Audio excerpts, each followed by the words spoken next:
সুপ্রিয় দর্শক বন্ধুরা, আসসালামু আলাইকুম। মাহে রমাদানের প্রথম শুক্রবারের এই পবিত্র রজনীতে যে যেখান থেকে বাস্তব জীবনের গল্প শোনার জন্য আমার সঙ্গে যুক্ত হয়েছেন আমি আপন। আর যে আপন জীবন গল্পের 1496তম পর্বে আপনাকে এই প্রতিদিনের মতো স্বাগতম জানাচ্ছি। বন্ধুগণ, আজ আমি আপনাকে শোনাবো সিলেটের ভাই মোহাম্মদ ইব্রাহিম হোসেনের জীবনের চরম অলৌকিক পরীর সঙ্গে ঘটে যাওয়া এক ভয়ানক ধর্মীয় বাস্তব জীবনের গল্প। বন্ধুগণ, আজকের গল্পের টাইটেল 400 মসজিদ বানিয়ে আজ হিন্দু মন্দিরে বন্দি পরী। এই গল্পটা এইরকম একটা গল্প, প্রিয় বন্ধুগণ, রোজা মুখে রেখে আমি আপনাদেরকে নিশ্চিত করে বলতে পারি যে গল্পটা যদি আপনি চোখ বন্ধ করে শোনেন, মনে হবে যেন আপনি আপনার দেহের ভিতরের বাইরে গিয়ে পরীর কোনো এক রাজ্যে ঘুরে বেড়াচ্ছেন। হৃদয় শীতল হয়ে যাওয়ার মতো এক অলৌকিক ভয়ানক বাস্তব জীবনের গল্প। বন্ধুরা, আমাদের জীবনে এমন কিছু ঘটনা ঘটে যার কোনো ব্যাখ্যা বা উত্তর আমরা নিজেরাই খুঁজে পাই না। আমি কিছুদিন আগে কুমিল্লার গোমতী নদীর পাড়ে এক মসজিদ দেখতে গিয়েছিলাম। শুনেছিলাম ওই মসজিদের নাম ছিল নটি বিবির মসজিদ। নটি মানে বেশ্যা, আমাদের কুমিল্লার আঞ্চলিক ভাষায় নটি বলে। এবং ওই বেশ্যার মসজিদ আজ থেকে প্রায় 400 বৎসর আগে নির্মিত হয়েছে। কথা আছে ওই 400 বৎসরেও একদিনের জন্য ওই মসজিদে কেউ নামাজ পড়েনি, কোনো আজান দেয়নি। আমি অবাক হয়ে গেলাম। মসজিদের সামনে এক বিশাল কবরস্থান। শুনেছিলাম এই এলাকাতে বা আশেপাশের এলাকাতে কোনো মানুষ যদি ফাঁসি দিয়ে বিষ খেয়ে মারা যায়, তবে ওই নটির মসজিদের সামনের কবরস্থানে তাকে দাফন করা হয়। প্রিয় বন্ধুরা, আমি সেই নটির মসজিদ ভিডিও করেছি এবং সেখানে যাওয়ার পরে যখন আমি ওই নটির ওই বেশ্যার ইতিহাস জানতে পেরেছি, ত্রিপুরা রাজ্যের রাজার সঙ্গে, রীতিমতো আমার চোখে জল এসে গেল। আমি মসজিদের সামনে দাঁড়িয়ে অজরে কান্না করেছি। যেই মসজিদে কেউ নামাজ পড়েনি, আমি সেই মসজিদে নামাজ পড়েছি। আমি আপনাদেরকে অনুরোধ করব, যারা আমার শ্রোতা বন্ধুরা আছেন, আপনারা প্রত্যেকেই এই নটির বিবির মসজিদটা দেখবেন, কারণ ওই মসজিদে এমন এক ইতিহাস রয়েছে যেই ইতিহাস শুনলে আপনি নিজের চোখের পানি ধরে রাখতে পারবেন না। সবাইকে বলবো ভিডিওর এই আই বাটনে ক্লিক করে অথবা এই ভিডিওর ডেসক্রিপশনে গিয়ে কিংবা এই ভিডিওটা শেষ করেও আমি সেই ভিডিওটা দিয়ে দিব। আপনারা সেখান থেকে নটির বিবির ওই মসজিদটা দেখে নেবেন এবং আল্লাহর কাছে হাত তুলে ওই বেশ্যা বা নটির জন্য আপনি নিজেই দোয়া করবেন। পুরো গল্পটা বা ভিডিওটা দেখার পরে তা আমার বলতে হবে না। আজকের গল্পটাও শুনবেন। গল্প শেষে সিলেটের ভাই ইব্রাহিম হোসেনকে আপনার মতো করে একটা মন্তব্য কমেন্ট বক্সে লিখবেন। ধন্যবাদ সবাইকে। সুপ্রিয় বন্ধুগণ, আসসালামু আলাইকুম। আমার নাম মোহাম্মদ ইব্রাহিম হোসেন। আমার বাড়ি সিলেট বিভাগে। বন্ধুরা, আমি আমার জীবনের গল্পটা শুরু করার শুরুতে আপনাদেরকে আমার পরিবারের সম্বন্ধে জানিয়ে রাখি। আমার পরিবারে আমি আছি, আমার বাবা আছে, মা আছে, রয়েছে আমার দাদা দাদি সহ আমার কাকা ফুফি। আমাদের পরিবারে আরও সদস্য রয়েছে আমার বড় 2টা ভাই সহ ছোট একটা বোন। আমরা টোটাল 3 ভাই 1 বোন। আমাদের পরিবারটা সিলেট বিভাগের অনেক দূরের কোনো এক পাহাড় ঘেঁষা বর্ডারের ছোট অজপাড়া গায়ের এক নিম্ন মধ্যবিত্ত পরিবার। আমার বাবা পেশায় ছিলেন একজন ব্যবসায়ী, তবে আমার বাবা তেমন কোনো নামী ব্যবসায়ী ছিলেন না। আমাদের এলাকাতেই আমার বাবার একটা তরকারির দোকান ছিল। বিভিন্ন ধরনের শাক সবজি এটা ওইটা বিক্রি করে আমার বাবা খুব কষ্ট করে আমাদের পরিবারটা চালাতো। ওই ব্যবসার পাশাপাশি আমার বাবা নিজেও একজন সবজি চাষি ছিলেন। আমি আমার জীবনের গল্পটা খুব ছোটোবেলা থেকেই শুরু করি। আমি যখন অনেক ছোট ছিলাম তখন থেকে আমি আমার দাদির সঙ্গে ঘুমাতাম। আর প্রতি রাতে যখনই দাদির সঙ্গে ঘুমাতাম, দাদি আমাকে জিন পরি, দেবদেবী, নাগ নাগিনীর গল্প শোনাতেন। যার কারণে আমি কোনো রাতেই আমার দাদিকে ছাড়া ঘুমাতাম না। কাঁথা গায়ে দিয়ে শীতের রাতে দাদিকে জড়িয়ে ধরে দাদির মুখে ওই জিন ভূতের গল্প শুনতে আমার কাছে খুব ভালোই লাগতো। এরকম করতে করতে আমি মোটামুটি প্রায় অনেকটাই বড় হই। বড় হবার পরে এমন এক ভয়ঙ্কর সত্য আমি জানতে পারি, যা শুনে রীতিমতো আপনিও অবাক হয়ে যাবেন। জানতে পারি আমাদের বাড়ির খুব কাছাকাছি একটা জায়গা আছে, মানে একটা বিল আছে। ওই বিলের ভিতরে এক মসজিদ আছে, যে মসজিদকে সবাই পরীর মসজিদ বলে। যদিও এই মসজিদে খুব বেশি একটা মানুষজন নামাজ পড়ে না, কিন্তু আমি শুনেছিলাম দূর দূরান্ত থেকে মানুষজন নিয়ত করে এই মসজিদে আসে নামাজ পড়ার জন্য, এবং যদি নিয়ত করে এই মসজিদে নফল নামাজ পড়া হয় তবেই নাকি মনের নেক বাসনা পূরণ হয়। আপনি আরও শুনলে অবাক হয়ে যাবেন, মসজিদটা কখনো কেউ পরিষ্কার করতো না, বা মসজিদের আশেপাশে মানে মানুষ মসজিদের পরিষ্কার পরিচ্ছন্ন না করলেও কেমন জানি মসজিদটা নিচ থেকেই একটু পরিষ্কার পরিচ্ছন্ন থাকতো। মনে হতে যেন গভীর রাতে আসমান থেকে পরীর দল এসে এই মসজিদটাকে পরিষ্কার করে, এবং মসজিদের ভিতরে কোনো রকমের কাদা ময়লা কোনো কিছুই থাকতো না। অনেক মানুষ আসে মসজিদের ভিতরে ঢুকে নামাজ পড়ে, কিন্তু তারপরেও সেই মসজিদে কোনো ময়লা বা কাদা কর্দমা কিছুই পাওয়া যায় না। এটাই হয়তো পরীর অলৌকিকতা। আমাদের এলাকার এই পরীর মসজিদ হচ্ছে আমাদের ঐতিহ্য। এই পরীর মসজিদের জন্যই বিশেষ করে আমাদেরকে এই এলাকার বা আশেপাশের এলাকার মানুষজন খুব ভালো করে চিনে। সকাল থেকেই শুরু হয় পরীর মসজিদে দূর দূরান্ত থেকে মানুষের আসা যাওয়া দেখতে পাই। রিক্সা করে, গাড়ি করে, পায়ে হেঁটে, হিন্দু, মুসলিম, খ্রিস্টান, বৌদ্ধ নির্বিশেষে সমস্ত ধর্মের মানুষরাই এই পরীর মসজিদে আসে মনের নেক বাসনা পূরণ করার জন্য। মসজিদের পাশেই রয়েছে একটা বিশাল কুয়া বা পুকুর, এবং অনেকেই ওই পুকুরের পানি নিয়ে যায়। আর আরেকটা কথা আমি আপনাকে বলি, ওই পরীর মসজিদের পাশে যেই পুকুরটা রয়েছে বা যেই কুয়াটা রয়েছে, ওই কুয়ার পানি একেবারে মিনারেল ওয়াটারের মতো, একেবারে স্বচ্ছ পরিষ্কার। এমন পরিষ্কার পানি মনে হয় আপনার জীবনও আপনি দেখেন নাই। আয়নার মতো এমন স্বচ্ছ পরিষ্কার পানি হাতে নিলে মনে হয় যেন আপনি পানি এমনিই খেতে পারবেন। আরও বড় কথা হচ্ছে, এই পানিগুলোই অনেকটা মিষ্টি লাগে। সাধারণ পানির মতো ছিল না ওই কূপের পানিগুলা। ওই কূপের পানি খেলে মুহূর্তের মধ্যে আপনার কলিজা হৃদয় শীতল হয়ে যাবে। যার কারণে দেখা যায় মানুষ বালতি করে, মানুষ প্লাস্টিকের আপনার বিভিন্ন ধরনের বোতলে করে এই কূপের পানি নিয়ে যেত, নিয়ত করে এই কূপের পানি খেলেও নাকি মনের বাসনা বা শরীরের রোগ পূরণ হতো বা রোগ ভালো হতো, এমনটাও অনেকের মুখে আমি শুনেছিলাম। যাই হোক, এরকম করে আমার শৈশবের দিনগুলো আস্তে আস্তে করে কাটতে থাকে। পরীর মসজিদের সামনে গিয়ে দাঁড়ায় থাকতাম। পরীর মসজিদে মানুষ নামাজ পড়তো, এবং অনেকেই পরীর মসজিদে নিয়ত করে এটা সেটা নিয়ে আসতো। বেশিরভাগ সময় দেখা যেত যে পরীর মসজিদে আপনার সিন্নি দেওয়া হতো। যখনই পরীর মসজিদে সিন্নি দিত, তখন আমাদের পাড়ার সব ছেলেমেয়েরা বাটি হাতে, সব ছেলেমেয়েরা আপনার বিভিন্ন ধরনের জিনিস হাতে এই পরীর মসজিদের সামনে আমরা চলে যেতাম, এবং আমাদেরকে প্লাস্টিকের ওই প্লেটে সিন্নি দেওয়া হতো। পরীর মসজিদে বিশেষ করে প্রতি শুক্রবারে জুমার নামাজের পরে সিন্নি দেওয়া হতো, যার লোভে আমরা বেশিরভাগ সময় ওই পরীর মসজিদের আশেপাশেই ঘোরাফেরা করতাম। যদিও পরীর মসজিদকে আমরা সবাই ভালোবাসি, কিন্তু রাত যখন অন্ধকার হয়, চারদিকটা যখন গুটগুটে অন্ধকার হয়ে যায়, তখন কেউ আর এই পরীর মসজিদে যেতে সাহস পায় না। রাতের অন্ধকারে এই মসজিদটা থাকে পরীদের দখলে। তখন পরীরাই এই মসজিদে নামাজ পড়ে, মসজিদ পরিষ্কার করে, এবং দিনের আলোতে মানুষ আবারও মসজিদে আসতে শুরু করে। যার কারণে এই মসজিদটা রাতের বেলায় থাকে পরীদের এবং দিনের বেলায় থাকে মানুষের।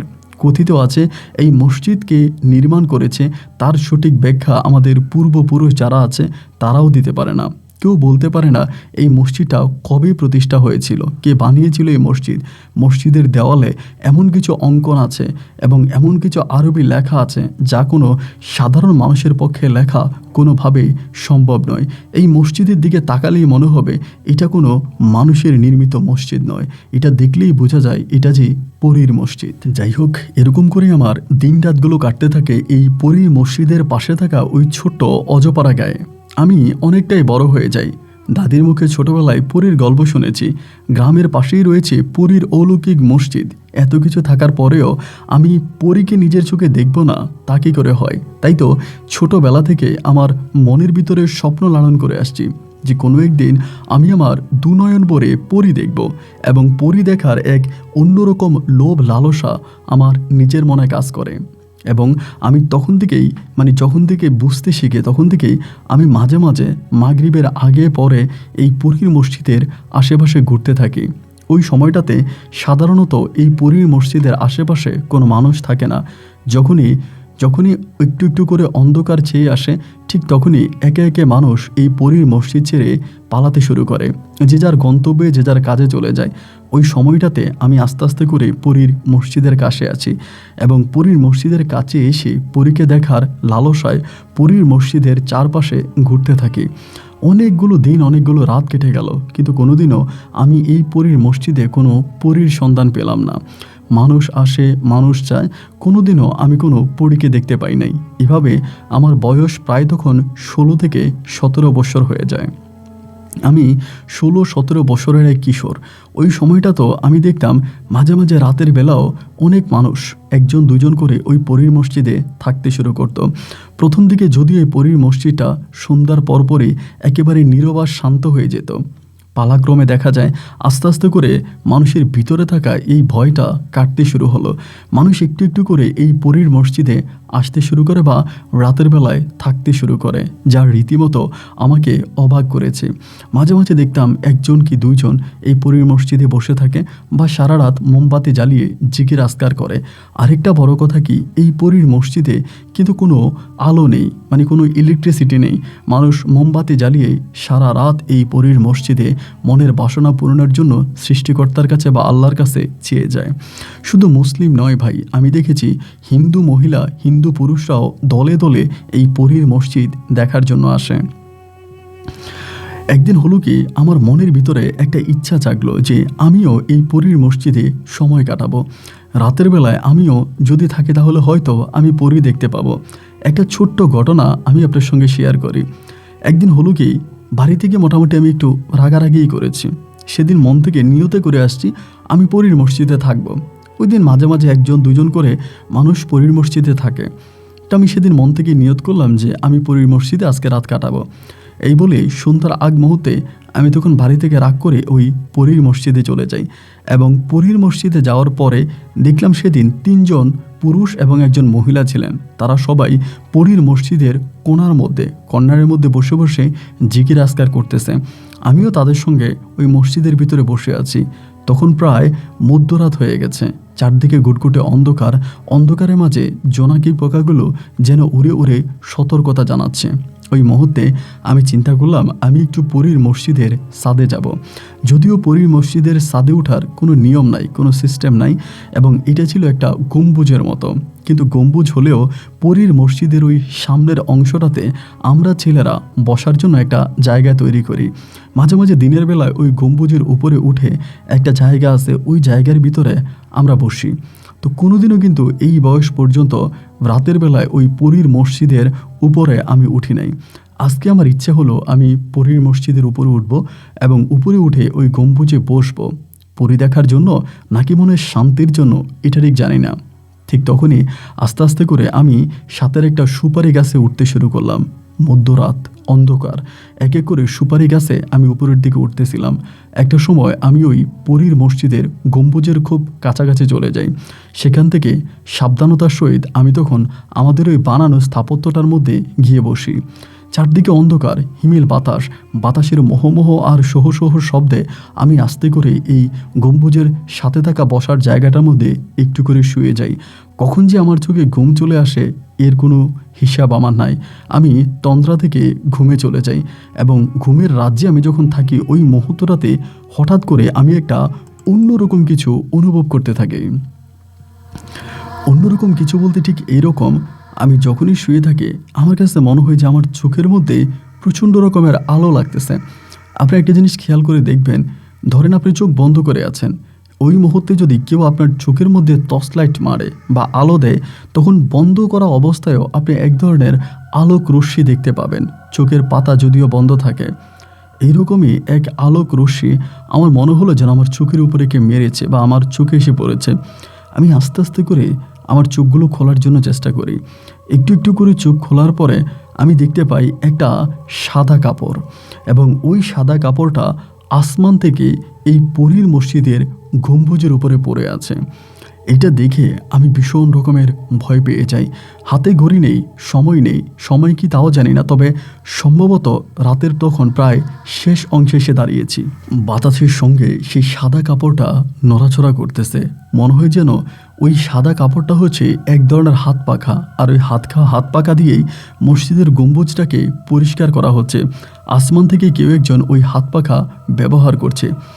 একবার চিন্তা করতেছি লাফ দিব, আবার ভাবি এখান থেকে লাফ দিলে তো জানে মরে যাব।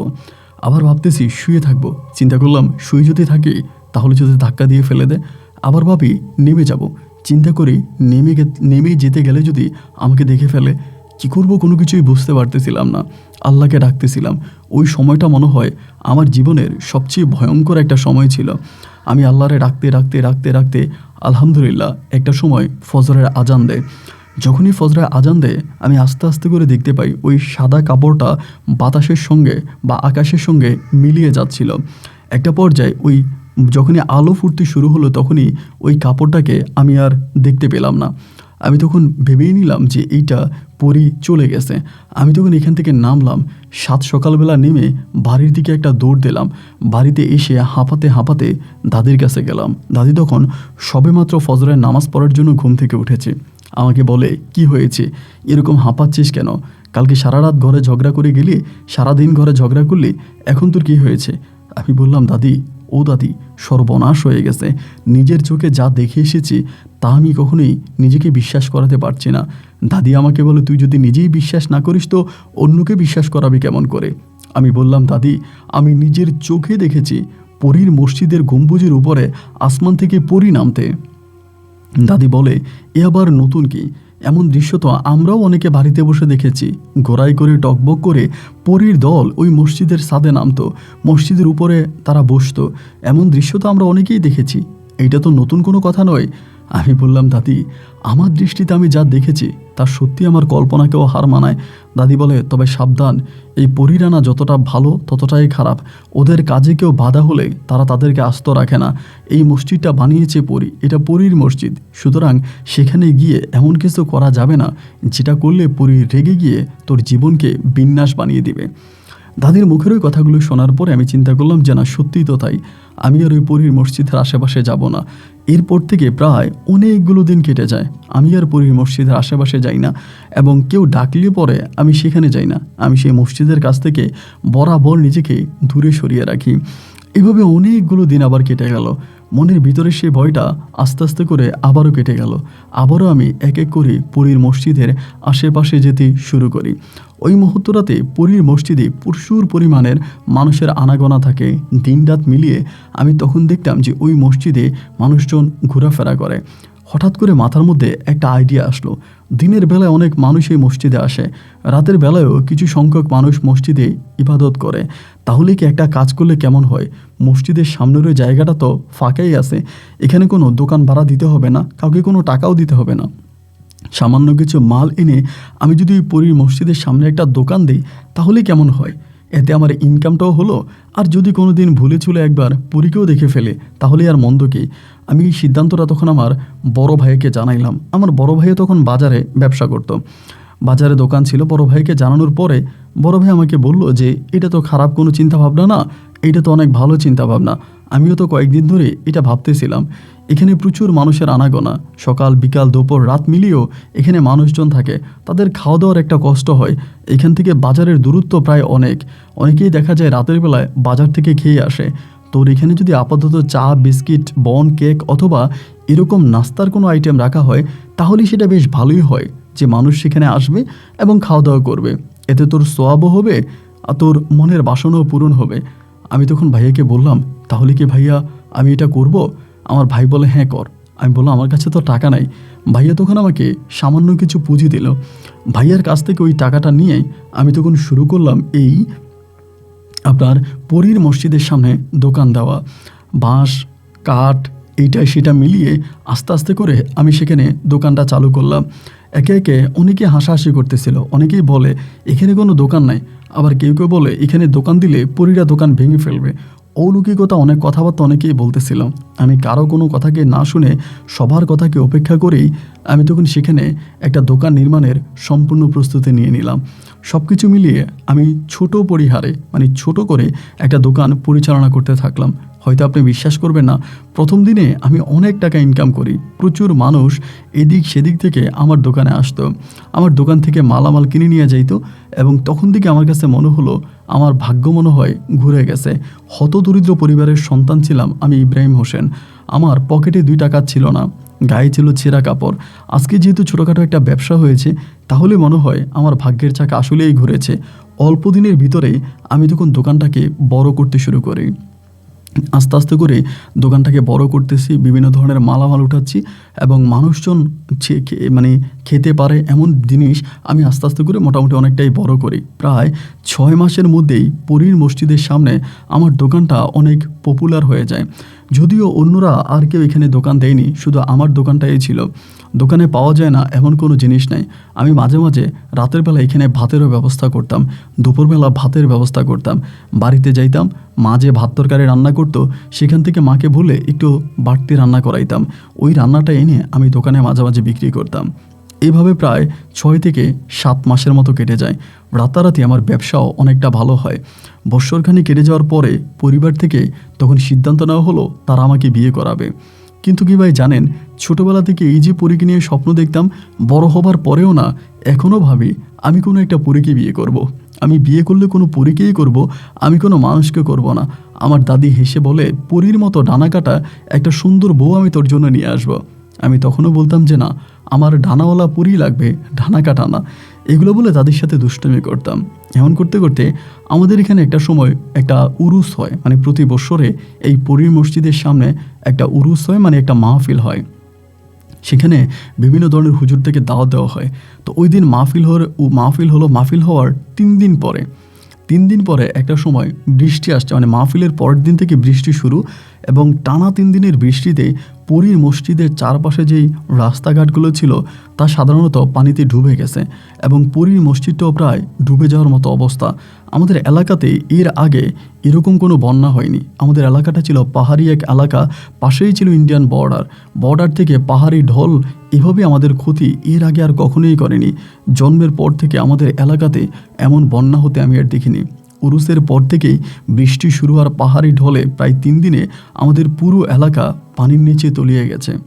3 দিন পরে একদিন আমি রাতের বেলায় হঠাৎ করে চিন্তা করলাম, বৃষ্টি আরও বাড়তেছে। আমি চিন্তা করলাম আমার দোকানে কিছু মালামাল আছে যেগুলো বৃষ্টির পানিতে তলিয়ে যেতে পারে বা নষ্ট হয়ে যেতে পারে, যেমন কেক, বিস্কিট, এরকম কিছু জিনিস। তো আমি তখন করলাম কি, যা আমার ওই জিনিসগুলো আমি বাড়িতে নিয়ে আসবো। বড় ভাইয়ারে ডাক দিলাম, বড় ভাইয়ারে বললাম, ভাইয়া আমার সঙ্গে চলো, আমি একটু দোকানে যাই, আমার মালামালগুলো নিয়ে আসি। ভাবি তখন বকা দিল আমাকে, মানে বড় ভাই আমার সঙ্গে যাবে না। ভাবি বকা দিয়ে বলো, তোর মাল তুই নিয়ে আয়। পরিবারের সঙ্গে তখন আমার সম্পর্কটা একটু 19-20 ছিল, যাই হোক এগুলো নাই বলি। এবার আমি রাতের অন্ধকারে হারিকেন হাতে, মানে আমার সাথে হারিকেন ছিল, হারিকেন নিয়ে আস্তে আস্তে করে আমি ওই দোকানের দিকে রওনা দিচ্ছি। আকাশে তখনও বিদ্যুৎ চমকাচ্ছে, হাঁটু সমান পানি, এবং ওই পানির উপর দিয়ে লুঙ্গিটাকে উপরে উঠিয়ে আস্তে আস্তে করে একটা বস্তা নিয়ে, ছাতা নিয়ে আমি দোকানের দিকে যাচ্ছিলাম। গুটগুটে অন্ধকার, একটু পরে আকাশ যেন ভেঙে যাবে এমন এক পরিস্থিতি। একটা পর্যায়ে আমি ঠিক আমার দোকানের কাছাকাছি গেলাম। দোকানের কাছাকাছি গিয়ে আমি আস্তে আস্তে করে দোকান থেকে মালামালগুলো আমার বস্তার মধ্যে ঢুকাচ্ছিলাম। বস্তার মধ্যে মালামালগুলো ঢুকাতে হঠাৎ করে দেখলাম এক হাত আমার দোকানের দিকে আসলো এবং খুবই ফর্সা এক হাতটা দিয়ে আমারে বলতেছে, দাও আমার কিছু খেতে দাও, এমনিই বলল। এটা বলার পরে আমি তার দিকে ফিরে তাকিয়ে প্রথমে ভয় পেয়ে গেলাম। তখন তো একদম মধ্যরাত, তো দেখলাম একটু পাগল বেশি একটা মেয়ে দাঁড়িয়ে আছে। একবারই শুধু বলল, দে আমার কিছু খেতে দে, এই কথাটাই বলছে। আমি কি করব তখন বুঝতে পারতেছিলাম না। ভালো করে হারিকেনের আলোটা বাড়িয়ে দিলাম। আলোটা বাড়িয়ে মেয়েটার দিকে ভালো করে তাকিয়ে দেখলাম এটা একটা সাধারণ মেয়ে। তখন আমি চিন্তা করলাম, কি ব্যাপার, এই মেয়ে এত রাতের বেলায় এখানে কোত্থেকে আসছে। নিজে নিজে আবার ভাবলাম, হয়তো অনেক সময় দেখা যায় অনেক মানুষ, এর আগেও এরকম একটা ঘটনা ঘটেছে, এক পাগলকে কে জানি এখানে এনে ছেড়ে দিয়ে চলে গেছে। ওইটা ছিল একটা পুরুষ, মানে একটা ছেলে।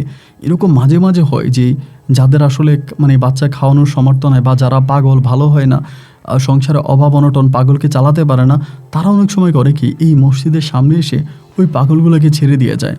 এতে হয় কি, মসজিদের সামনে এসে পাগলগুলোকে ছেড়ে দিলে এই পাগলগুলো এই পরীর মসজিদের আশেপাশে থাকে এবং এর উসিলায় তারা হয়তো ভালো হয়ে যায়। এরকম অনেক ঘটনা আছে, অনেক পাগলকে ছেড়ে দিছে পরে তারা ভালো হয়ে গেছে। তো সেই মুহূর্তটাতে আমার কাছে মনে হয় এটা কোনো একটা পাগল। বাবা মা হয়তো ভালো করতে পারে না, বা বাবা মা হয়তো দরিদ্র, যার কারণে এই মসজিদে এনে ছেড়ে দিয়ে গেছে। আবার ভাবলাম, চারদিকে তখন পানি থই, একেবারে হাঁটু পর্যন্ত পানি, কোমর পর্যন্ত পানি। এই পানির মধ্যে রাস্তা নাই, ঘাট নাই, গুটগুটে অন্ধকার। এই রাতের বেলায় পরীটা, মানে এই মেয়েটা এখানে কিভাবে আসলো। একবার ভাবলাম হয়তো তাকে আরও আগে কেউ দিয়ে গেছে, কারণ আজকে তো আমি আর দোকানে আসি নাই, সম্ভবত কেউ দিয়ে গেছে, এটাও হতে পারে। তা আমি তাকে একটা কেক দিলাম। কেকটা দেওয়ার পরে সে আমার সামনে কেকটা খেয়ে ফেললো। খেয়ে ফেলার পরে আমি তখন আস্তে আস্তে করে এই বস্তার ভিতরে মালামালগুলো ঢুকিয়ে দোকান থেকে বেরোলাম, বেরোয় দোকানে তালা মেরে চলে আসবো। ওই সময়টাতে মেয়েটার দিকে তাকালাম, ও তখনও বৃষ্টিতে ভিজতেছে। আমি তখন চিন্তা করলাম, হায় হায় রে, এখানে তো এখন কেউই নাই, এবং আস্তে আস্তে করে বৃষ্টির পরিমাণ যেভাবে বাড়তেছে, হয়তো অল্প সময়ের ভিতরে এই জায়গাটা তলিয়ে যাবে, মানে এটা সম্ভবত ডুবে যাবে, পরীর মসজিদ সম্ভবত পানির নিচে তলিয়ে যাবে। এই মেয়েটা দেখতে শুনতে খুবই সুন্দরী। আমি ভাবলাম যে এই রাতের বেলায় মেয়েটা কোথায় যাবে, তাকে কে নিয়ে যাবে? মেয়েটার তো যাওয়ার মতো কোনো জায়গা আমার কাছে মনে হয় নাই। আমি একটা কাজ করি, মেয়েটাকে আপাতত আমার সঙ্গে নিয়ে যাই, কারণ সুন্দরী একটা মেয়ে, গুটগুটে অন্ধকার, আবার আমাদের এলাকাতে যে সবই একেবারে সাধু সন্ন্যাসী তা তো নয়, খারাপ ছেলে ফেলেও তো আছে। যদি রাতের বেলায় কেউ এসে এই মেয়েটাকে এখানে দেখে হয়তো মেয়েটার ক্ষতি করতে পারে, যেহেতু এখন বৃষ্টি, আশেপাশে কেউ নেই। আমি তখন মেয়েটারে বললাম, আমার সঙ্গে যাবি পাগলি? এই বলার পরে সে কোনো রেসপন্স করে না, মানে কোনো কিছু বলে না। এবার আমি সে তার হাতটা ধরলাম, হাতটা ধরে যখন টান দিলাম সে যেতে চায় না। সাধারণত পাগলরা যেরকম করে আর কি, যেতে চায় না। আমি আরেকটু মানে যখন টান দিলাম, টান দেওয়ার পরে তখন সে হাঁটতে শুরু করলো। মোটামুটি প্রচুর পানি, বিদ্যুৎ চমকাচ্ছে, বৃষ্টি হচ্ছে। ওই পানির মধ্যে আমি তখন এই পরীকে নিয়ে বাড়ি পর্যন্ত আসছি। সেই মুহূর্ত পর্যন্ত আমার মা ঘরের দরজায় দাঁড়িয়ে আছে। মা ওই মেয়েকে দেখে একটু অবাকই হয়ে গেল। আমারে বললো, ইব্রাহিম, এই মেয়েরে কোত্থেকে নিয়ে আসলি, এটাকে? আমি তখন মাকে খুলে বললাম যে, মা, এমন এমন ঘটনা, এই মেয়ের কোনো ঠিকানা আমি জানি না, কিন্তু মেয়েটাকে এইভাবে পাইছি। আমার আম্মা বলে, কাজটা বেশ ভালো করেছিস, এই মেয়েটা ওখানে থাকলে হয়তো ঠান্ডা লেগে মরে যেত। মাও দেখে একই কথা বলল, হয়তো কেউ পাগল এসে ছেড়ে দিয়ে গেছে এটা।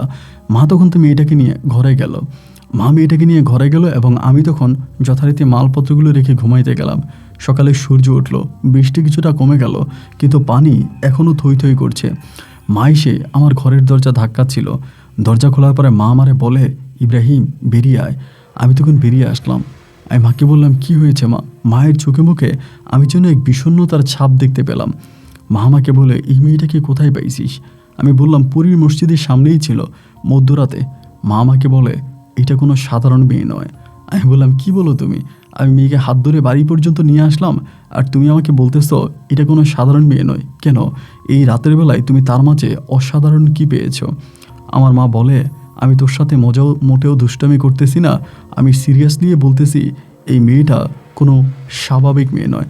আমি বললাম, ঠিক আছে, তোমার কথা আমি বুঝলাম, এটা কোনো স্বাভাবিক মেয়ে নয়, কিন্তু অস্বাভাবিকের কি পেয়েছো সেটা তো আমাকে বলবা। মা আমাকে বলে, আমি সেটা বলতে পারবো না, শুধু এটাই বলবো, এই মেয়েটা যাতে আমার বাড়িতে কোনো রকমের কষ্ট না থাকে। তার খাওয়া দাওয়া থেকে শুরু করে তোর একটা বোন যা পায়, এই মেয়েটা যাতে আমার পরিবারে তাই পায়। আমি তাকে আমার নিজের মতো করে রাখবো। আমি তখন মায়ের ওই ইমোশনাল আবেগ দেখে কোনো কিছু বুঝতে পারলাম না, কি ব্যাপার, মা কেন মেয়েটাকে এত আদর যত্ন আর ভালোবাসা দিয়ে নিজের মেয়ের মতো করে রাখতে চাচ্ছে। মাকে কোনো কিছু বললাম না। এরপর দিন যথারীতি আমি আবারও আমার ব্যবসা সামলাতে শুরু করলাম। দোকানপাট করতেছি, দোকানপাট সামলাইতেছি, মা মেয়েটার সঙ্গে আছে। এরকম করে দিন আর রাতগুলো কাটতেছে। মেয়েটা দেখতে শুনতেও কিন্তু খুবই সুন্দরী ছিল। হাতে গোনা 1000টা মেয়ের মাঝে একজন হবে, এত সুন্দর, এত রূপবতী আর গুণবতী ছিল তার চেহারার মধ্যে। আমার মা এই মেয়েটাকে খুব আদর যত্ন করতো, আর আমি দোকান করতাম। এই করতে করতে একটা পর্যায়ে দেখা গেল কি, মেয়েটার কোনো ঠিকানা পাওয়া গেল না। মেয়েটা আধা পাগল, মানে একেবারেই যে পাগল তা নয়, আধা পাগল আধা ভালো। মা তখন ভালোবেসে তার নাম দিল আলো। মা মেয়েটাকে আলো বলে ডাকতো এবং খুবই শান্ত স্বভাবই হয়ে যায় শেষ পর্যন্ত। আমি দেখতাম মায়ের পাশে চুপটি করে বসে থাকে, মা খাওয়াই দিলে খায়, এবং রাতের বেলায় মা ঘুমাইলে আমার মায়ের হাত পাটি বেঁধে মাকে আদর আত্মা করে, এরকম করতেছে। এভাবে প্রায় আরও অনেকগুলো মাস কেটে গেল। হঠাৎ করে একদিন আমি আমার পরিবারে এক ধরনের গুজব শুনতে পাই। গুজব না, একটা সিদ্ধান্ত শুনতে পাই। আমার পরিবারের মানুষগুলো সিদ্ধান্ত নিল ওই পাগল আলোকে আমাকে বিয়ে করাই দিবে। এবং এই প্রস্তাবটা সর্বপ্রথম আমার দাদি আমাকে দিল। দাদি যখন আমাকে এটা বলল, আমি মোটামুটি দাদির উপরে ক্ষেপে গেলাম। ও দাদি, এই তুমি আমাকে কী কথা শোনাইলা? এটা কেমনি বললা? আমি এমন একটা ছেলে দেখে শুনে স্বপ্ন দেখেছি একটা পরীকে বিয়ে করব, আর আজকে তুমি আমাকে একটা পাগলিকে বিয়ে করতে বলতেছ? দাদি আমাকে বলে, যে পাগলিটারে তুই ঘরে নিয়ে আসলি, এটা পরীর থেকেও কোন অংশে কম?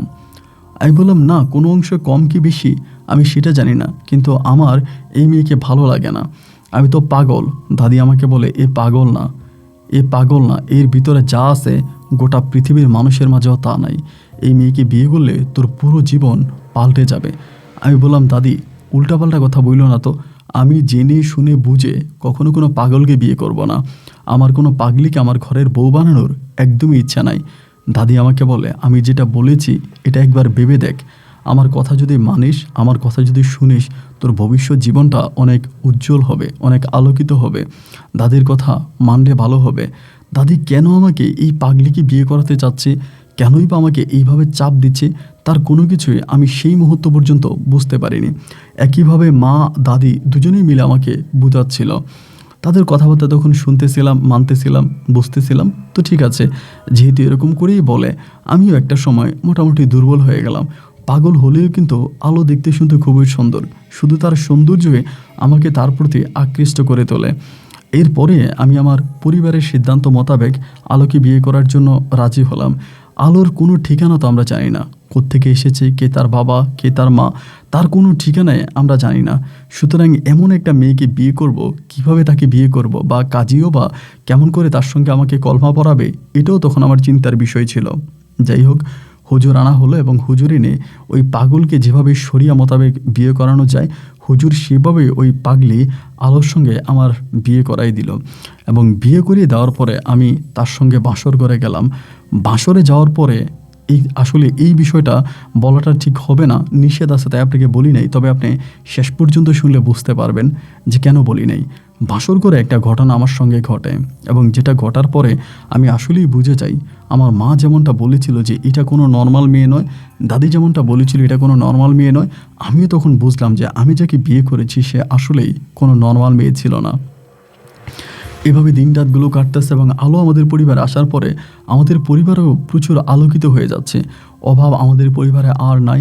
আমরা রীতিমতো অনেক টাকা পয়সার মালিক হয়ে গেলাম, এবং ভাইয়ার ব্যবসা বাড়লো, আমারও ব্যবসা বাড়লো। একে একে আমাদের অনেক উন্নতি হলো। প্রায় 2 বৎসরের মতো আমি আলোর সঙ্গে সংসার করি, কিন্তু 2 বছরেও আলোর ঘরে কোনো সন্তানাদি হয়নি, কোনো বাচ্চা কাচ্চা হয়নি, কোনো সন্তান হয়নি। তখন মনে বারবার প্রশ্ন জাগতেছে, বাচ্চা কাচ্চা হয় না, সন্তান হয় না, আমার তো একটা সন্তান নেওয়ার ইচ্ছা আছে, আমার একটা সন্তান হবে, বেবি হবে, হচ্ছে না। তো এইভাবে প্রায় 2 বছর কেটে যাওয়ার পরে আমার মা তখন আলোকে নিয়ে বিভিন্ন হুজুর কবিরাজের বাড়িতে যাইত। আশেপাশে এখানে সেখানে বিভিন্ন হুজুর দেখাইতো, কবিরাজ দেখাইতো, যে কোনো হুজুর কবিরাজের মাধ্যমে আলোর ঘরে সন্তান আনা যায় কিনা। বিশেষ করে পুরীর মসজিদে আলো খুব বেশি একটা যাইতে রাজি হতো না। আম্মা যদি নিতেও চাইতো, আলো বলতো আমি যাব না। তারপরও মা আলোকে মাঝে মাঝে পুরীর মসজিদে নিয়ে যাইতো। পুরীর মসজিদের পাশে আলোকে বসাইতো। আমার মা অনেকবারই পুরীর মসজিদে সিন্নি দিয়েছে, মিষ্টি দিয়েছে, আল্লাহর কাছে হাত তুলে ফরিয়াদ জানিয়েছে যাতে আমার ঘরে, মানে আলোর ঘরে সন্তানাদি হয়, কিন্তু সেই সন্তান আর হচ্ছে না। এইভাবেই দীর্ঘদিন কেটে যাওয়ার পরে আমার দুঃসম্পর্কের এক বুবু আছে। ওই বুবু তখন আমাদেরকে সিলেটের একটা মাজারের সন্ধান দেয়। আমাকে বলে যে ওই মাজারে যদি নিয়ে যাওয়া হয়, ওই মাজারে নাকি পাথরে ভিজানো পানি, মানে ওই মাজারের গ্লাসের মধ্যে পাথরে ভিজানো পানি দেওয়া হয়। ওই পাথরে ভিজানো পানি যদি খায় তাহলেই নাকি মহিলারা বা মেয়েরা, নারীরা গর্ভবতী হয়। এই অলৌকিক কথা শোনার পরে আমার মা যদিও জিনিসগুলোকে বিশ্বাস করে না, তারপরেও আমার দাদি বলল, হয় না যেহেতু চেষ্টা করতে সমস্যা কী। দাদির কথা মতোই আমার মা তখন রাজি হলো যে হ্যাঁ, আমার মা যাবে সেই মাজারে, দেখাবে আমার বউকে সন্তানাদি হয় কি না, মা চেষ্টা করবে। তো যাই হোক, এরকম করে আমাকে যখন বলল, আমি মাকে বললাম যে না, আমি যাব না, তোমরাই যাও, তুমি নিয়ে যাও। পরে মা আলোকে নিয়ে সেই মাজারে গেল। মাজারে যাওয়ার পরে, মাজারটা আমরা চিনতাম, ওই সময়তে আপনার মোবাইল ফোনের প্রচলনটা এত বৃদ্ধি পায়নি, মানে মোবাইল ফোনটাও অত বেশি বের হয়নি। তো মা যখন মাজারে গেল, মাজার থেকে মা আর বাড়ি ফিরে আসতেছে না। মা যখন বাড়ি ফিরে আসতেছে না, অনেকটা সময় পেরিয়ে গেল, মানে আপনার গেল আর আসে না, প্রায় রাত হয়ে গেল। রাত হয়ে যাওয়ার পরেও মায়ের কোনো সন্ধান পাওয়া গেল না। যখন চারদিকে গুটগুটে অন্ধকার হয়ে গেল, রাত হয়ে গেল, তখন আমার কপালে চিন্তার ভাঁজ পড়ে গেল। আয় হায়, মা যে আলোকে নিয়ে গেল, এই পর্যন্ত আর মা আসতেছে না, আমি কি করব। রাতের বেলায় আমরা বসে আছি, সারাটা রাত অপেক্ষা করে গেলাম। মা এবং আলোর কারোই কোনো সন্তান পাওয়া গেল না। সকালবেলা তখন আমি আর আমার বড় ভাই মিলে রওনা দিলাম সেই মাজারে, যে মাজারে মা আলোকে নিয়ে গেছে। আমি আর আমার বড় ভাই সেই মাজারের উদ্দেশ্যে রওনা দিলাম, এবং একটা পর্যায়ে আমরা সেই মাজারে গিয়ে পৌঁছাই। মাজারে যাওয়ার পরেই দেখতে পেলাম ওই মাজারে আমার মাকে আটকিয়ে রাখা হয়েছে এবং সেই মাজারে প্রচণ্ড রকমের ঝামেলা চলতেছে। আমার ভাইয়া আর আমরা গিয়ে জিজ্ঞেস করলাম কি হয়েছে, কেন আমার মাকে এখানে বন্দি করে রাখা হয়েছে, তার ঘটনা কি। সেখানকার লোকেরাই তখন বিস্তারিত জানালো। তারা বলল সেখানের কিছু মহিলা কিছু পুরুষ নাকি আমার মাকে বন্দি করে রেখেছে। তো সবাই তখন বলল, আমিও তখন বললাম, ভাইও বলল কেন বন্দি করে রেখেছে। তারা বলল আমার মা নাকি আলোকে কোত্থেকে, মানে মূল ঘটনা হচ্ছে এইটা যে যেই মাজারে আমার মা আলোকে নিয়ে গেছিল সেই মাজারে আলোর পরিবারের লোকজনও নাকি ছিল এবং আলোর পরিবারের লোকেরাই আমার মাকে এবং আলোকে ওখানে আটকিয়ে ফেলে। আমার মায়ের কাছ থেকে আলোকে নিতে পারে না, আমার মা আলোকে দেয় না, যার জন্য সেখানে আমার মাকে আটকিয়ে রাখে। মাজার কর্তৃপক্ষরা সেখানে আটকিয়ে রাখে এবং যখনই আলোর পরিবারের লোকজনকে ডাকা হলো, আমি তাদেরকে বললাম যে ঘটনা কি। তারা বলে এই আলোর নাম নাকি জ্যোৎস্না আক্তার এবং ওই মেয়ের মা যে ছিল, মানে আলোর মা, সে নিজেই সাক্ষী দিল এটা আমার মেয়ে, ওর নাম জ্যোৎস্না আক্তার এবং ওর সঙ্গে একটু পরীর সমস্যা ছিল। পরীর একটু সমস্যা ছিল, ওকে আমরা দীর্ঘদিন ধরে খুঁজে পাই নাই, অনেক বছর হয়ে গেল ওরে আমরা খুঁজে পাই নাই। ওরে আমরা খোঁজার জন্য বিভিন্ন মাজার, মসজিদ, বিভিন্ন তান্ত্রিক, হুজুর, কবিরাজের কাছে গিয়েছিলাম, বাট আমার মেয়ের কোনো সন্ধান পাওয়া যায়নি। তো আমরা এই মাজারে আসার পরে হঠাৎ করে আমার মেয়েকে তোমার মায়ের সঙ্গে দেখতে পেয়েছি। আমরা ভেবেছি তোমার মা আমার মেয়েকে কোথাও না কোথাও পেয়েছে আমার মেয়েকে দিয়ে দেওয়ার জন্য, কিন্তু তোমার মা আমার মেয়েকে দেয় না এবং দেয় না বলে আমরা তোমার মাকে এখানে আটকে রেখেছি। আমি তখন বললাম আমার মা কেন দেবে, আপনারা হয়তো জানেন না, আমার মা কি আপনাদেরকে বলেনি এই মেয়েটার সঙ্গে আমার বিয়ে হয়েছে আজকে প্রায় 2 বছরের কাছাকাছি। আমি 2 বছরের আমার সাথে আমার সংসার, আমার মা কিভাবে ওকে দিয়ে দিবে। মহিলা তখন একটু রেগে গিয়ে বলল, তোমরা কেমনি ওরে বিয়ে করাইলা, ও তো পাগল। আমি বললাম হ্যাঁ ও পাগল, পাগল হওয়ার পরেও আমার পরিবারের মানুষ ওর সঙ্গে আমাকে বিয়ে দিয়েছে আর আমরা ওকে আমাদের এলাকার পরীর মসজিদের সামনে পেয়েছিলাম। মহিলাটা বলে হ্যাঁ সেটা আমি তোমার মায়ের মুখে শুনেছিলাম। তো বাজান আমার মেয়ে তো পাগল, যা হবার তা হয়েছে, আমার মেয়েকে দিয়ে দাও, আমি ওর মেয়েকে নিয়ে চলে যাই। অবাক করা বিষয় হলো ওই মহিলার বাড়ি ছিল চট্টগ্রামে। কোথায় চট্টগ্রাম, কোথায় সিলেট, এবং কিভাবে এই সিলেটে আলো চলে আসলো এবং কিভাবে অলৌকিকভাবে ওই মাজারে আলোর পরিবারের সঙ্গে আমার মায়ের দেখা হয়ে গেল। কিন্তু আলো তখনও পাগল, আধা পাগল, ওর পরিবারের কাউকেই চিনে না, কোনো কথাবার্তা বলে না। এরকম করে সময়গুলো কাটতেছে। তো এখানে একটা ঝামেলা হয়ে গেল। ঝামেলা হয়ে যাওয়ার পরে তখন আমরা বাড়িতে খবর পাঠাইলাম। আমার বড় ভাই আমার এলাকার বাবা আরও লোকজন নিয়ে আসলো এবং চিরং থেকে ওই মহিলাও তখন আর আত্মীয় স্বজনকে ডাকলো। প্রায় 2 দিন পর্যন্ত আমরা ওই মাজারে ছিলাম।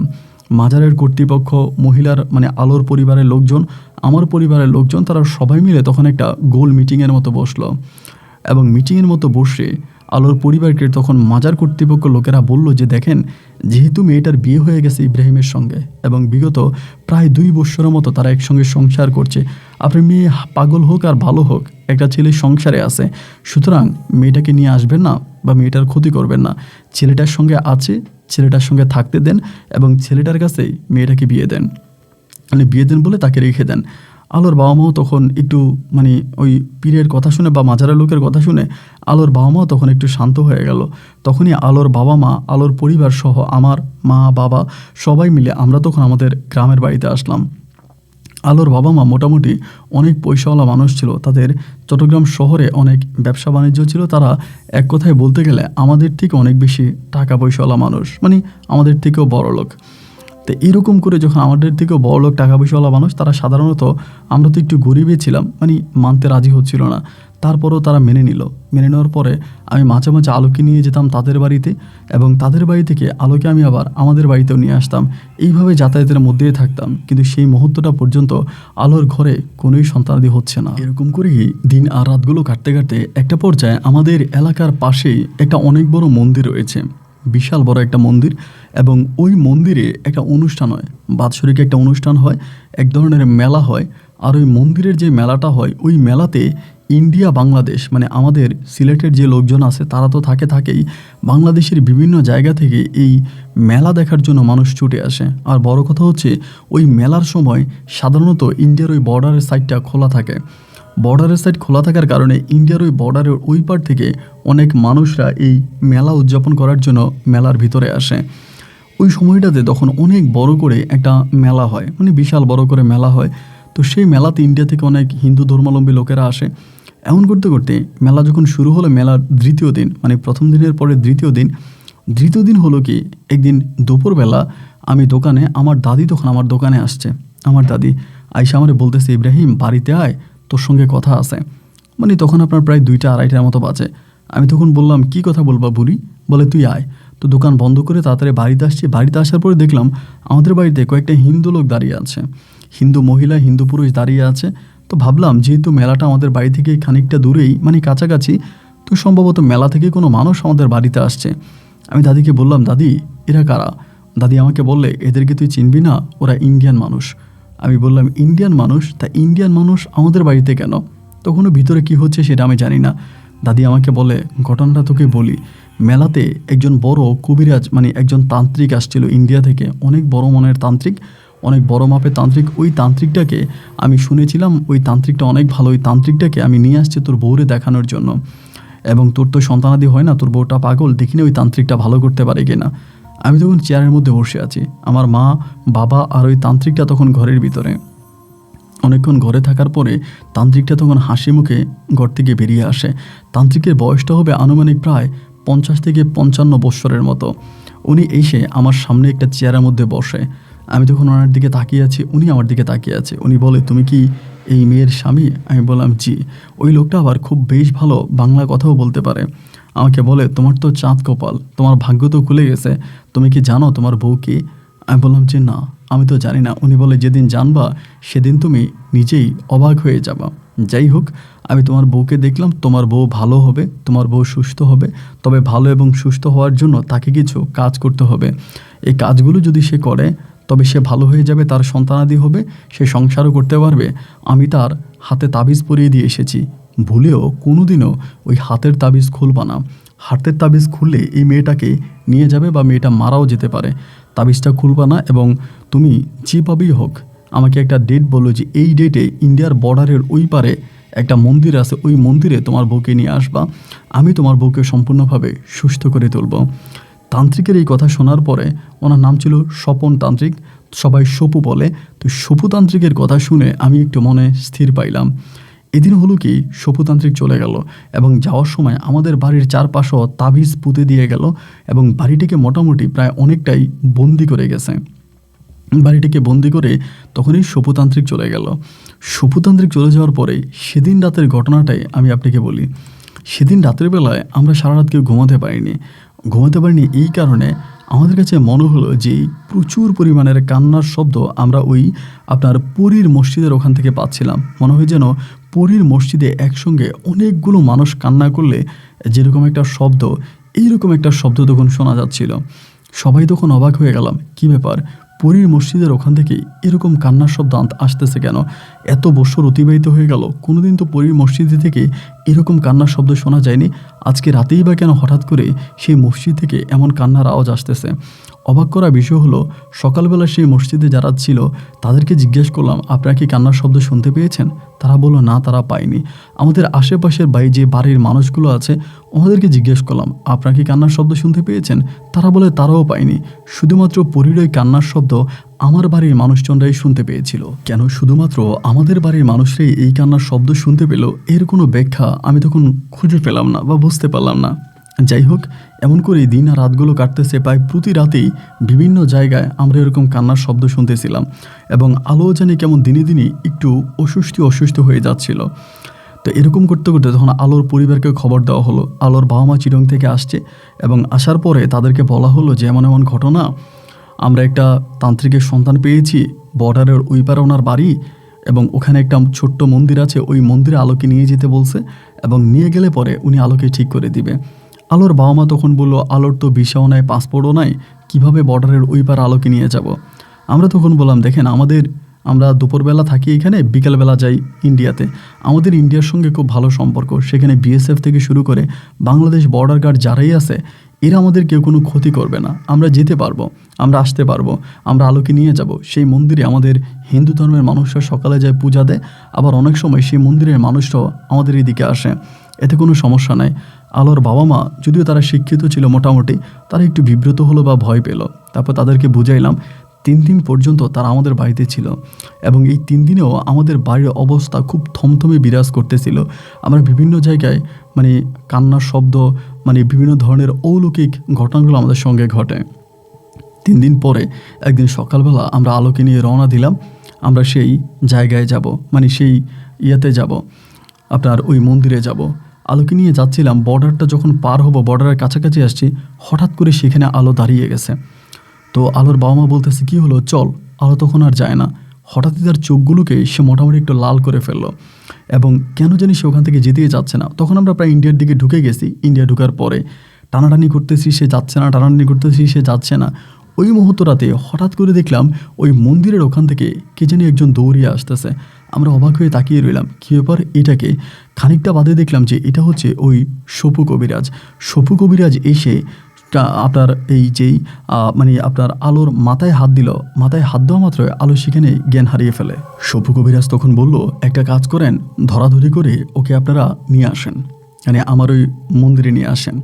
পরে তার মন্দিরে নিয়ে যাওয়া হলো এবং নিয়ে যাওয়ার পরে মন্দিরের ভিতরে, ওই মন্দিরটা একটা অলৌকিক মন্দির, এই কারণে বলি মন্দিরের ভিতরে শুধুমাত্র একটা কালো পাথর আছে এবং এই মন্দিরে যারা যায় তারা ওই পাথরের পূজাটাই করে। ওইটা পাথর আছে, ওই পাথরের পূজাই করে। যাই হোক, সেই মন্দিরে যাওয়া হলো এবং যাওয়ার পরে আলোকে তখন উনি ওনার মতো করে বসাইলো, বসিয়ে এসে তার মতো করে তন্ত্রমন্ত্র পড়তে শুরু করলো। অনেকক্ষণ ধরে তন্ত্রমন্ত্র পড়তেছে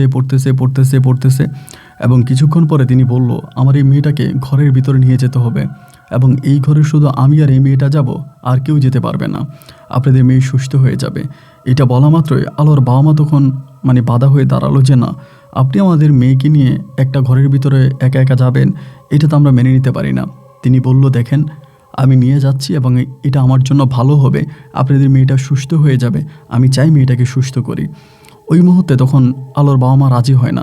পরিশেষে লোকটা বলল, ঠিক আছে আপনারা একজন মহিলা আমার সঙ্গে আসেন, আমি একজন মহিলাকে সাথে করে নিয়ে যাই। এই কথা বলার পরে দিনের বেলায় তখন ওই ঘরের ভিতরে আলোকে এবং আলোর মাকে তখন নিয়ে যাওয়া হলো। ওই ঘরের ভিতরে নিয়ে গেল। নিয়ে যাওয়ার পরে ওই তান্ত্রিক তখন বাইরে থেকে মানে ভিতর থেকে ঘরের দরজাটা লাগিয়ে দিল। সবার মনে তখন একটাই প্রশ্ন, আল্লাহ, না জানি তান্ত্রিক এটার ভিতরে কী জানি কী করে। সবাই তখন চিন্তা ভাবনা করতেছিলাম, একরকম দ্বিধাদ্বন্দ্বের ভিতরেও পড়ে গেলাম।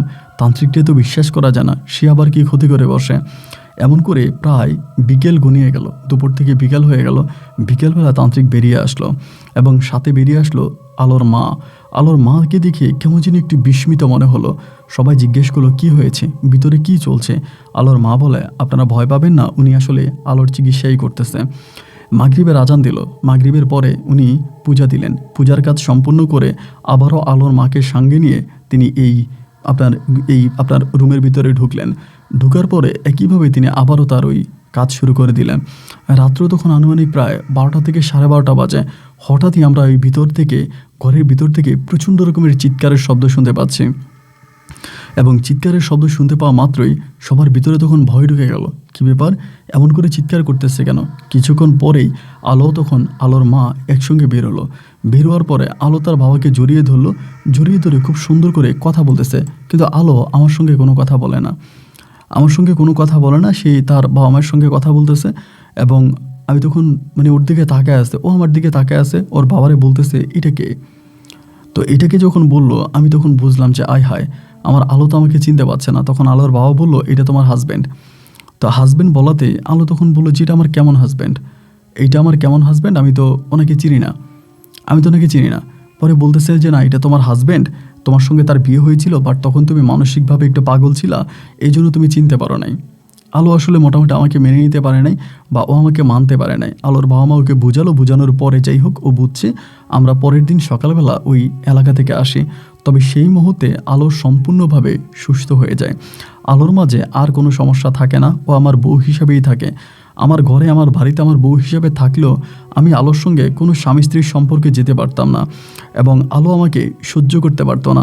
আমার সঙ্গে বিগত বৎসরগুলো যেতে আলো ছিল, এর কোনো স্মৃতি বা কোনো মেমোরি, এর কোনো কিছুই মনে নাই। ও সম্পূর্ণ সুস্থ স্বাভাবিক একটা মানুষ। শুধু মাঝে মাঝে রাতের বেলা আমি খেয়াল করে দেখতাম আলো কান্না করে।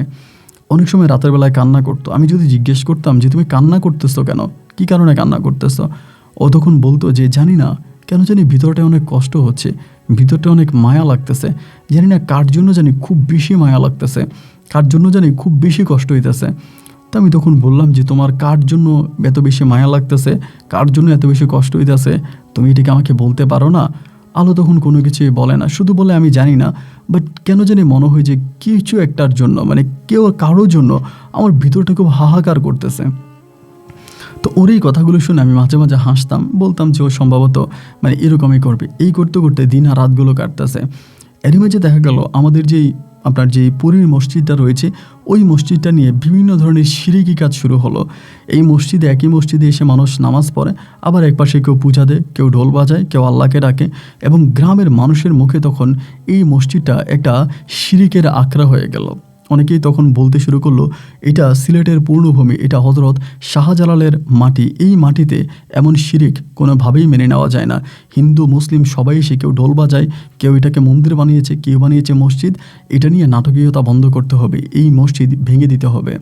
সবার কাছে তখন একটাই কথা হলো, মসজিদটাকে ভেঙে দিবে। যদিও মসজিদটাকে না ভাঙার জন্য আমরা অনেকের সঙ্গে কথা বলি যে না, মসজিদটা ভাঙবেন না, মসজিদটা থাকুক, কিন্তু আমাদের কথাকে কেউ আর মূল্যায়ন করলো না। মসজিদটা তারা ভেঙে ফেলবে এবং এই মসজিদে বিভিন্ন ধরনের শিরকি হয় যার জন্য। তো এমন করে একদিন শুক্রবারে মসজিদটা ভেঙে ফেলার জন্য একটা সিদ্ধান্ত নেওয়া হলো। ওই সিদ্ধান্ত নিয়ে তখন মসজিদটা ভেঙে ফেলবে। যেহেতু মসজিদের সামনে আমার একটা দোকান ছিল, আমি দীর্ঘদিন ধরে এই দোকানটা চালাইতাম বা এই দোকানটা চলতো, সেই হিসাবে এই মসজিদটা যখন ভেঙে ফেলতেছে তখন আমার ভিতরে এক ধরনের কষ্ট কাজ করতে শুরু করলো। এবং দুপুরবেলা এই মসজিদের ভাঙা দেখে আমার নিজের কান্না চলে আসছে, মানে আমি নিজে কান্না করতেছিলাম। তো এইটা তখন একটা মাজার মসজিদের মতো হয়ে গেছে আর কি, যে আপনার বিভিন্ন ধরনের লাল চুলওয়ালা লোক, লম্বা চুল, ল্যাংটা বাবা, এরকম অনেক লোকজনই মসজিদের আশেপাশে দাঁড়িয়ে থাকতো। এমন করতে করতে আমি যখন কান্না করতেছিলাম, হঠাৎ করে আমার পাশে থাকা একটা পাগলই বলবো, ওনাকে মানে হাতে লাঠি আছে, উনি আমার দিকে তাকিয়ে বলে, ওই তুই কাঁদিস কেন, আমারে বলে। আমি তখন বললাম, মসজিদটার মধ্যে আমি এত বছর ধরে ছিলাম, মসজিদের সামনে আমার একটা দোকান ছিল, মসজিদটার প্রতি আমার খুব মায়া লেগেছে, মসজিদটা ভেঙে ফেলতেছে, এই জন্য খুব কষ্ট হচ্ছে। উনি বলে, মসজিদের জন্য তোর মায়া লাগলো, আর যে 400টা মসজিদ বানালো তুই তারে বন্দি করে দিয়ে আসলি, তার জন্য কি তোর মায়া লাগছে না? এটা বলা মাত্রই আমি একটু থমকে দাঁড়াইলাম, কি ব্যাপার, এই পাগল এটা আমার কি বললো? আমি তখন ওর দিকে তাকালাম, তাকিয়ে বললাম, কি বললেন এটা আপনি আমাকে? উনি বলে, হ্যাঁ, যে 400টা মসজিদ বানালো তারে তুই বন্দি করে আসলি, আর একটা মসজিদ ভেঙে ফেলতেছে বলে তোর কষ্ট হচ্ছে? আমি পাগলটারে বললাম, এই আপনি এগুলো কী বলতেছেন? ওই তখন হাসা শুরু করছে। মানে হাসতেছে আর কিছু বলে না, এবং এটা বললো তখন দিল দৌড়। অবাক করা বিষয় হচ্ছে, দৌড় দিলাম, এর পিছন থেকে দৌড়াতে শুরু করলাম। আমি ওর পিছন থেকে দৌড় দিয়ে আমি ওর আর খুঁজে পাইলাম না। দৌড় দিয়ে যাওয়ার পরে দেখলাম যে ও আর নাই। কোন দিকে যে চলে গেছে এর কোনো অস্তিত্ব আর আমি খুঁজে পাইতেছি না, মানে ও আর কোথাও নাই। না থাকার পরে আমি একটু অবাক হয়ে গেলাম, কি ব্যাপার, এই পাগলটা দৌড় দিয়ে বাইরে কোথায় চলে গেল? ও আর নাই, মানে এই এলাকার মধ্যে ও আর নাই। না থাকার পরে বাট এই জিনিসটা আমাকে তখন খুব ভাবাচ্ছিল। এবং ইতিমধ্যে আমি যে আপনাকে বলেছিলাম আমার বাসর ঘরে আলোর সঙ্গে একটা ঘটনা ঘটে, ওই ঘটনাটাতেও আমি কিছুটা ক্লিয়ার হই যে আলোর সঙ্গে কিছু একটা ছিল। এবার আমি কি করব, এই ঘটনা আমি আমার দাদিকে জানাই। দাদি এবং মা তারাও একই কথা বলতেছে, সম্ভবত ওই স্বপন কবিরাজ কিছু একটা করেছে আলোর সঙ্গে। এবং আলোর সবচেয়ে বড় যেই কথাটা, এই স্বপন কবিরাজ আলোর মাকে ভিতরে নিয়ে গেছে। আলোর মা ভিতর থেকে বের হয়ে আমাদেরকে বলল যে আলোর ভিতরে চিকিৎসা চলতেছে, আলো ঠিক আছে। কিন্তু অবাক করা বিষয় হচ্ছে, আলোর মা এর কোনো কিছুই বলতে পারে না। উনি যে ভিতরে ঢুকেছে এটাই তার মনে আছে, ভিতর থেকে বের হয়েছে এটাই তার মনে আছে, কিন্তু এর মধ্যে আলোর সঙ্গে ওই কবিরাজ কী করেছে এর কোনো কিছুই আলোর মায়ের মনে নাই। আমরা জিজ্ঞেস করলাম, কি বলেন আপনি তো ভিতরে ছিলেন। উনি বলে, ভিতরের কোনো স্মৃতি সে মনে করতে পারতেছে না। তখনই বুঝে গেলাম অবশ্যই আলোর সঙ্গে ওইটার ভিতরে কিছু একটা ঘটেছে, বুঝতে পারলাম না কি হয়েছে। দিনের পর দিন এটা নিয়ে তখন আলোচনা করতে থাকি, অনেকের সঙ্গে কথাবার্তা বলি, কোনোভাবে আমি এর কোনো ব্যাখ্যা খুঁজে পাই না, এর কোনো কারণ খুঁজে পাই না যে কী কারণ এবং কেনই বা এই ফকির এই কথা বলে গেল। এরকম হতে হতে একদিন হলো কি, মসজিদটা ভেঙে ফেলা হয়েছে, মানে সম্পূর্ণভাবে মসজিদটাকে ভেঙে দিয়েছে। তো ভেঙে দেওয়ার পরে একদিন দুপুরবেলা আমি মসজিদের সামনে, ওই ভাঙা স্তূপের সামনে আমার যে দোকানটা ছিল, দোকানের পাশে একটা বড় আপনার জাম গাছ আছে, জাম গাছের নিচে গামছা পেতে আমি ওখানে শুয়েছিলাম রাতের বেলায়। এবং শুয়েছিলাম পরে মানে দুপুরবেলা, এবং ওই শুইত অবস্থায় আমি হঠাৎ করে একটা ভয়ানক স্বপ্ন দেখতে পাই। স্বপ্নটা দেখে ভাই এরকম যে একটা সুন্দরী পরীকে একটা রুম মানে একটা লোহার শিকলে বন্দি করে রাখা হচ্ছে, এবং ওই লোহার শিকলে অনেকগুলো সাপ এই পরীটাকে বা ওই মেয়েটাকে কামড়াচ্ছে। এমন দৃশ্যটা দেখার পরে আমার ওই ঘুমটা ভেঙে গেল। তখন আমার ভিতরে বারবার একটা অবস্থান তৈরি হইতেছে, কি ব্যাপার, আমি এটা কি দেখলাম এবং এটা থেকে মুক্তি পাওয়ার উপায় কি, এইটা কি, কোনো কিছুই বুঝতে পারলাম না পারার পরে দাদির সঙ্গে কথাবার্তা বললাম। দাদির সঙ্গে কথাবার্তা বলার পরে দাদি তখন একটা কবিরাজের সন্ধান আমাকে দিল। এই কবিরাজের সন্ধান দিল, এটা সিলেটেই ছিল। ওই সিলেটের কবিরাজের কাছে গেলাম, যাওয়ার পরে সিলেটের কবিরাজ আমাকে বলল যে দেখেন, আপনার সঙ্গে যেটা হয়েছে সেটার ব্যাখ্যা আমি আপনাকে দিতে পারবো না, বা এটার ব্যাখ্যা দেওয়ার ক্ষমতা আমার নাই। তবে আমি আপনাকে একটা জিনিস দিই, আপনি এই জিনিসটা একটা তাবিজ দিই, এই তাবিজটা মাথার মধ্যে বাঁধবেন, মাথার মধ্যে বেঁধে রাতে এই দোয়াটা পরে ঘুমাবেন, হয়তো এটার সমাধা আপনি পেতে পারেন। ওই কবিরাজের কাছ থেকে তাবিজটা নিয়ে আসে আইনা তাবিজটা মাথার মধ্যে বেঁধে আমি রাতের বেলায় ঘুমিয়ে যাই এবং সেই রাতে আমি এক অদ্ভুত রকমের স্বপ্ন দেখতে পাই ওই মন্দিরটা, যে মন্দিরে স্বপনতান্ত্রিক ছিল, ওই স্বপনতান্ত্রিকের মন্দিরে পরীটাকে বন্দি করে রাখা হয়েছে একটা পাথরের উপরে। ওই পাথরের উপরে পরীটাকে বন্দি করে রাখা হয়েছে এবং সেই পাথরের মধ্যে পরীটা আছে এবং বড় কথা হচ্ছে ওই পাথরের মধ্যে পরীটাকে আটকিয়ে রেখে খুব নির্যাতন করা হচ্ছে। এই স্বপ্নটা আমি যখন দেখলাম, দেখার পরে আমি সিদ্ধান্ত নিলাম যে করেই হোক আমি সেই মন্দিরে যাব। এরপর যখন আমি সেই মন্দিরে গেলাম, দেখলাম ওই স্বপনতান্ত্রিক সেই মন্দিরে আর নাই, মন্দিরে অন্য মানুষরা আছে। জানতে পারলাম স্বপনতান্ত্রিক নাকি অন্য কোনো একটা রাজ্যে গিয়েছে এবং সেখান থেকে সে 3 মাস পরে ফিরে আসবে। তো এই ঘটনার পর আমি মন্দিরে ঘোরাফেরা করি, কিভাবে জানি স্বপনতান্ত্রিক সেখান থেকে লোক দিয়ে খবর পাঠাইলো আমাকে যাতে মন্দিরের ভিতরে ঢুকতে না দেওয়া হয়। মন্দিরের যারা গার্ডে ছিল এরা আমাকে মন্দিরের ভিতরে ঢুকতে দিত না। আমার যেহেতু ছিল না পাসপোর্ট, ছিল না ভিসা, এরা আমাকে ধমক দিত যে পাসপোর্ট ভিসা ছাড়া এটার ভিতরে ঢুকলে তোমার ক্ষতি হবে, তোমার অনেক ক্ষতি হবে, এগুলো আমাকে বলতো। আমি রাতের বেলায় যখনই শুইতাম আমি তখনই এই পরীটাকে স্বপ্নে দেখতাম। তার উপরে বর্বর নির্যাতনের জিনিসটা আমি আমার স্বপ্নের মধ্যে দেখতে পেতাম।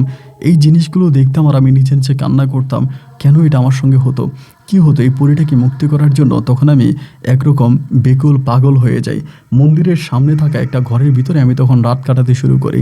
বাম পাশেই ছিল তখন বাংলাদেশের বর্ডারের এপারে ছিল আমার বউ এবং ওই পারে ছিল পরীটা।